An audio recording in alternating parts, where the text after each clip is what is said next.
Bonjour à toutes et à tous et bienvenue sur cette plateforme dédiée à l'enseignement à distance. Ce cours est destiné aux élèves de la première année du baccalauréat, toutes les filières. Il portera sur une révision de la production écrite, lors de laquelle nous allons revenir sur les techniques de rédaction du texte argumentatif et plus précisément un plaidoyer. Avant de commencer, j'aimerais bien vous demander qu'est-ce qu'un plaidoyer?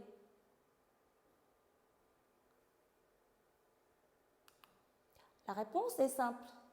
Plaidoyer, c'est un nom dérivé du verbe plaider qui est l'équivalent de défendre.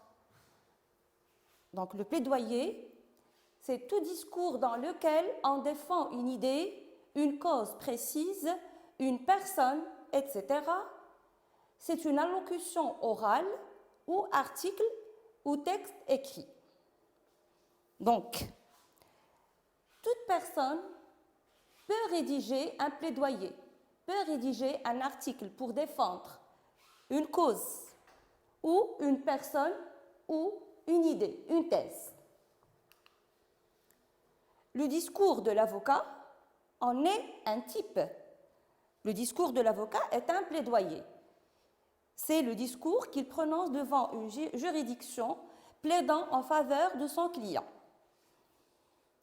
Donc, les personnes ordinaires comme vous et moi peuvent rédiger leur plaidoyer sans avoir besoin d'utiliser la fameuse formule de l'avocat, monsieur le juge, mesdames et messieurs, etc.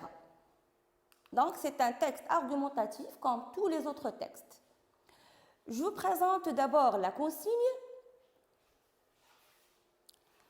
Dans le dernier jour d'un condamné de Victor Hugo, on sait que le condamné sera exécuté, mais on ignore les circonstances du crime qu'il a commis pour être condamné ainsi.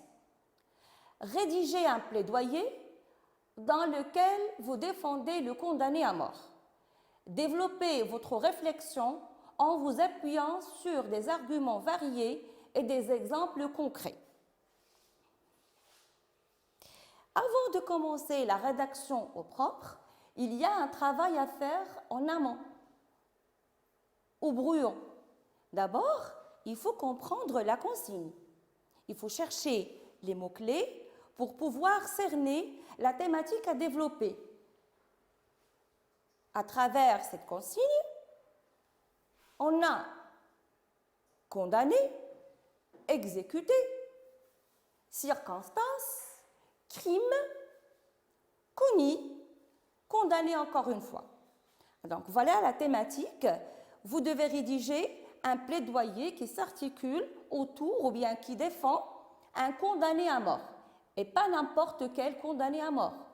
Ici, d'après le contexte, il s'agit du narrateur condamné, du personnage principal du roman à thèse, le dernier jour d'un condamné.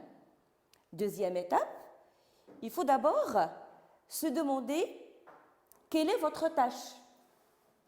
Qu'est-ce que vous devez rédiger? Un plaidoyer. On peut remplacer plaidoyer tout simplement par rédiger un texte argumentatif dans lequel vous défendez le condamné à mort. Dernière et troisième étape, pour quel but? Pourquoi vous allez rédiger? Pourquoi vous allez écrire votre texte? Nous avons déjà répondu à cette question, bien sûr, c'est pour défendre le personnage principal de l'œuvre, le condamné à mort. Bien sûr, en vous appuyant sur des arguments variés, je précise et je mets l'accent sur variés, et en utilisant des arguments ou des exemples, concrets. Voilà les étapes de la compréhension de la consigne, lecture et relecture de la consigne, repérage des mots-clés, comme nous l'avons déjà fait, cerner le thème. Ce repérage nous permet de cerner le thème pour éviter le hors-sujet. La tâche, rédiger un texte argumentatif, un plaidoyer. Le but, c'est pour défendre le condamné à mort, le personnage anonyme de l'œuvre. Là, je précise, certes, Victor Hugo a plaidé en faveur de tous les condamnés à mort à travers le personnage principal de l'œuvre, mais vous, en ce qui vous concerne, votre mission est défendre le condamné à mort, le personnage de l'œuvre. L'étape suivante, toujours au brouillon, l'adoption d'un plan. Comment vous allez rédiger, comment vous allez organiser et structurer votre texte. La consigne, voilà, selon la consigne, vous êtes censé défendre le condamné à mort. Là, on suppose que vous soutenez le condamné à mort, vous êtes contre son verdict, contre son exécution. Déjà, votre opposition est préalablement déterminée. Vous n'avez pas besoin de confronter les avis. On ne vous a pas demandé d'exprimer votre avis personnel. Il s'agit d'une thématique à développer. Vous avez un plaidoyer, vous allez défendre un condamné à mort, vous devez le développer progressivement. On ne vous demande ni d'analyser les causes et les conséquences, ni de proposer des solutions. Donc voilà, maintenant l'idée est claire. Vous avez maintenant une idée sur les plans à écarter et les plans à adopter. Les plans à écarter sont les suivants. Analytique, il ne s'agit pas d'un phénomène que vous devez analyser, vous ne devez pas expliquer les causes et les conséquences, ni de proposer des solutions pour remédier à un phénomène. Vous ne pouvez pas utiliser ou adopter le plan concessif. On ne vous demande pas d'admettre dans une première partie pour réfuter dans la seconde. Et aussi, vous devez écarter le plan dialectique, puisqu'on ne vous demande pas d'exprimer le point de vue personnel. Vous n'avez pas besoin de confronter les différents avis pour en donner le vôtre vers la fin. Thèse, antithèse et synthèse. Donc, le plan à adopter et le plan thématique. Autrement dit, le plan simple. Vous avez une thématique à développer, vous avez un plaidoyer à développer, à rédiger, vous avez besoin d'arguments pour plaider en faveur du condamné à mort, vous devez les structurer, les organiser progressivement. Donc, le plan qui semble adéquat est le plan thématique ou le plan simple. Un petit rappel du plan thématique.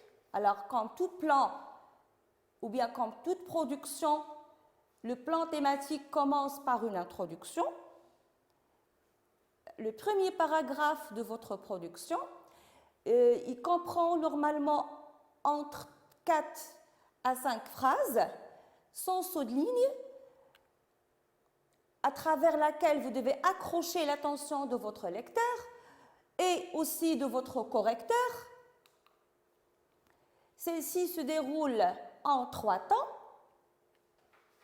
Premier temps, vous devez amener le sujet, poser le sujet, poser la thématique.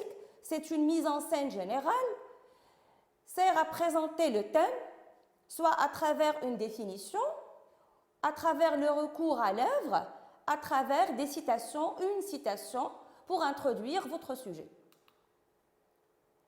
Deuxième étape, présenter la problématique, soulever le problème, l'expliciter, contextualiser le problème par rapport à un contexte, à un domaine, par rapport aussi à une époque donnée, à une époque précise. Vous avez pas mal d'expressions pour le contextualiser par rapport à une époque, de nos jours, actuellement, à présent, ces derniers temps, etc. Dernière étape, l'annonce du plan. Vous devez décortiquer le sujet en montrant les points à développer dans chaque paragraphe. Donc, vous devez donner l'impression à votre correcteur, vous devez signaler les étapes de votre développement à partir de l'introduction. Celui qui va lire votre production ou qui va la corriger doit comprendre dès l'introduction ce que vous allez développer. Attention au plagiat. Alors, certains élèves ont tendance à plagier la consigne. Évitez de copier-coller la consigne, il faut la reformuler, il faut respecter ces étapes pour introduire votre texte. Voilà, il est nécessaire de reformuler la consigne en utilisant ses propres termes. Le développement, le corps de votre production. On revient sur le plan thématique, le développement du plan thématique. Le premier paragraphe, vous allez commencer votre premier argument. Vous commencez par un lien logique d'énumération, d'abord, premièrement, en premier lieu, pour signaler le début de votre argumentation. Après, vous introduisez votre premier argument. Vous avez besoin d'un lien logique d'explication pour l'expliquer, pour le justifier. Et un lien logique d'exemplification pour introduire l'exemple. Deuxième paragraphe du développement. Encore une fois, un lien logique d'énumération parce que vous allez rajouter un argument. Vous devez utiliser un lien logique pour énumérer. Ensuite, si vous avez utilisé d'abord dans le deuxième paragraphe, utilisez ensuite. Deuxièmement, bien sûr, si vous avez utilisé premièrement. En deuxième lieu, sur le niveau, par exemple, si vous avez commencé dans le premier paragraphe sur le niveau social, dans le deuxième paragraphe sur le niveau économique et sur le niveau émotionnel, par exemple, dans le troisième paragraphe. Je reviens sur le deuxième paragraphe. Alors, après avoir introduit le deuxième argument, un lien logique d'explication pour introduire la justification ou l'explication, un lien logique d'exemplification pour introduire l'exemple.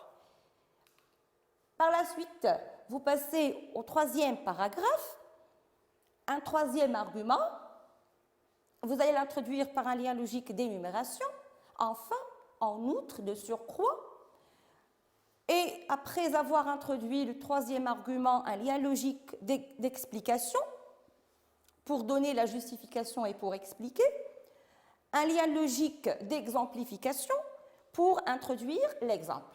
Alors, quand vous voyez votre texte, comprend 3 paragraphes, un argument chacun. Alors, les arguments seront structurés et organisés d'une manière progressive. En ce qui concerne la conclusion, c'est une récapitulation des affirmations. Vous allez répondre aux questions que vous avez déjà posées dans l'introduction. C'est le bilan des arguments avancés dans le corps du sujet. Vous pouvez vous arrêter ici, ou bien vous pouvez poser une question d'ouverture. S'ouvrir sur d'autres sujets, bien sûr en relation avec le thème traité. Alors, je rappelle encore une fois que l'introduction et la conclusion sont communes à tous les plans. La même technique, vous allez utiliser la même technique pour rédiger l'introduction et la conclusion. Ce qui est différent est le développement. Attention encore une fois, il ne s'agit en aucun cas de reprendre les mêmes arguments déjà cités dans le développement. Ce n'est pas la peine de redire les mêmes arguments et de répéter les mêmes arguments. Il suffit tout simplement d'analyser. Il y a toujours un problème pour les élèves. Ils ne cessent de poser cette question. Où trouve-t-on les arguments? Les arguments, tout simplement, sont variés. Les arguments d'autorité, vous pouvez vous référer à une citation, à la science, à une recherche, à la religion, par exemple, argument par l'exemple, argument par la logique, cause à effet, argument par les chiffres, les sondages ou les témoignages, argument ad hominem. Là, à travers cet argument, vous vous attaquez directement à votre adversaire, à son idée, à son idéologie. Pour les exemples, Alors, vous pouvez puiser les exemples dans vos connaissances du monde contemporain ou de l'histoire, dans vos lectures, récits, mythes, œuvres, au programme, dans les productions, les documentaires, les reportages, les émissions, dans vos expériences personnelles, le vécu, l'entourage, le quotidien. En ce qui concerne notre plaidoyer, voilà une proposition pour esquisser et structurer notre plaidoyer. Alors, dans l'introduction, nous allons présenter le projet à défendre, nous allons rappeler brièvement la situation du narrateur condamné par rapport à l'œuvre, nous allons nous référer à l'œuvre, rappeler son crime et la peine qui lui a été infligée, problématiser, mentionner qu'il y a une erreur probable au niveau des mesures prises et de la procédure adoptée, annoncer le plan, signaler que le verdict est injuste et se demander si c'est possible de lui accorder une seconde chance. Pour le développement, il faut maintenant recourir à l'œuvre, en relever les arguments fournis par Victor Hugo. Se focaliser sur les arguments qui mettent en valeur le personnage, plaider en sa faveur, organiser progressivement les arguments, un argument par paragraphe, expliquer chaque argument, chercher des exemples pertinents pour illustrer les arguments. Pour la conclusion,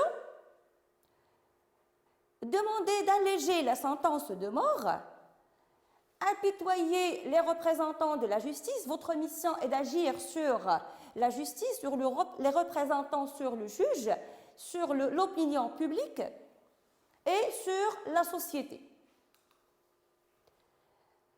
Voilà les arguments à travers l'œuvre, les arguments favorables ou bien qui nous aident à plaider en faveur du condamné à mort. Il ne mérite pas mourir dans la fleur de l'âge. Il est dans les quarantaines, jeune et robuste, d'après le chapitre 3 et le chapitre 15. Il est docile, sensible, instruit et raffiné d'éducation. Il n'a jamais eu de conflit ou de malentendu. Chapitre 3. C'est un homme pieux qui ne rate aucune messe dominicale. Une personne qui croit en Dieu ne peut pas ôter la vie à autrui. Chapitre 5. Le regret et le remords lui rangent le cœur et l'esprit. Il ne cesse de penser à sa victime. Chapitre 34.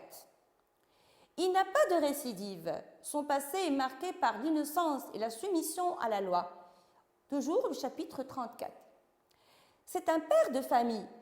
Sa fille sera orpheline et déshonorée après sa mort. Elle aura le même sort que le frioche. Rappelez-vous l'histoire du frioche. Chapitre 9, 26 et 43. La préméditation a été écartée selon son avocat. Chapitre 2. Alors voilà ce que nous avons pu relever à partir de la lecture de l'œuvre. Voilà une proposition d'introduction en respectant les étapes que je vous ai déjà présentées. Dans le dernier jour d'un condamné de Victor Hugo, le personnage principal a été condamné à mort d'avoir commis l'homicide, comme il l'a avoué dans le chapitre 11. Certes, la punition infligée au condamné semble légitime par rapport à son délit, mais la procédure juridique demeure lacunaire. Or, la question qui se pose dans ce contexte, n'est-il pas injuste de châtier ainsi un être humain sans prêter attention aux circonstances du crime? Ne mérite-t-il pas une seconde chance? Alors là, quand vous voyez, j'ai présenté le sujet dans la première phrase. J'ai utilisé une concession pour problématiser, pour signaler qu'il y a un problème. Et finalement, à travers une question, à travers une phrase interrogative, j'ai annoncé le plan. Alors déjà, à travers la question, j'ai signalé que je vais plaider en sa faveur. une proposition de développement. Alors, nous allons commencer notre développement par une phrase pour signaler l'injustice. Le narrateur anonyme qui sera exécuté en cérémonie ne mérite pas ce sort. Alors, je vais plaider en sa faveur.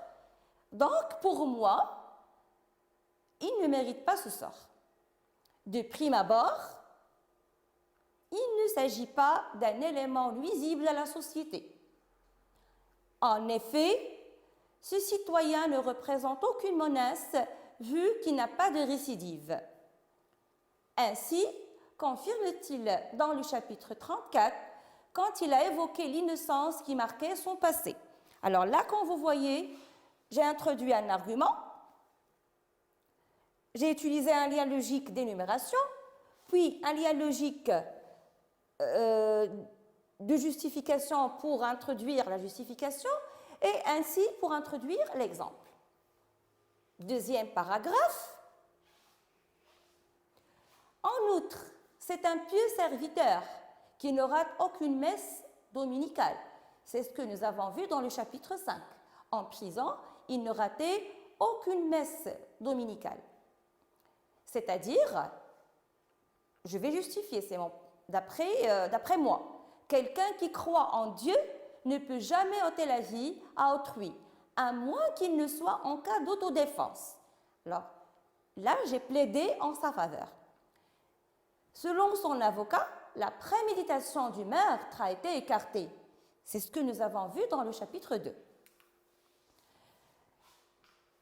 Troisième paragraphe. De surcroît, le personnage sujet de notre plaidoyer est un père de famille. Il assume la responsabilité de 3 femmes faibles et innocentes. D'ailleurs, sa décapitation, son exécution, à travers la guillotine, aura des répercussions néfastes sur sa fille. Celle-ci sera orpheline, déshonorée et rejetée par la société. Tel est le cas du Frioche, qui a subi les suites de la pendaison de son père. Alors, je me suis référée à l'exemple du Frioche. Alors, là, j'ai respecté le canevas et le schéma que je vous ai fourni tout à l'heure. Lien logique d'énumération, argument, lien logique de justification, justification ou explication, et finalement, lien logique d'exemplification et exemple. Proposition de conclusion. Alors voilà ce que je vais demander puisque je vais plaider en sa faveur. Eu égard à toutes ces raisons, nous prions Monsieur le Président de bien vouloir annuler la peine capitale, la peine de mort, et d'alléger le verdict du narrateur. Ainsi, nous le sollicitons d'intervenir afin de sauver la vie de ce jeune homme, car il ne mérite pas être guillotiné dans la fleur de l'âge. C'est un jeune. Règle à retenir. Alors, vous devez prêter attention à ces règles.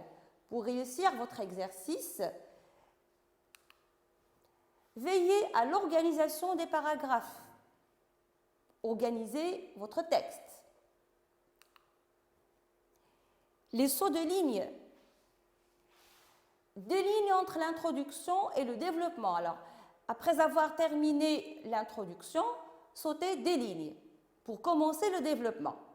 Au sein du développement, sautez 1 ligne entre les paragraphes. Et après avoir terminé le développement, sautez 2 lignes avant de commencer la conclusion pour aérer votre texte. Laissez une alinéa avant de commencer chaque paragraphe, au début, pour marquer l'entrée du paragraphe. Employez des liens logiques pour assurer la cohérence des idées et des paragraphes. Veillez à la ponctuation de votre texte. Alors, pour réussir votre exercice, pour avoir une bonne note, s'il vous plaît, respectez les règles suivantes. La séance est terminée. Merci pour votre attention et bon courage.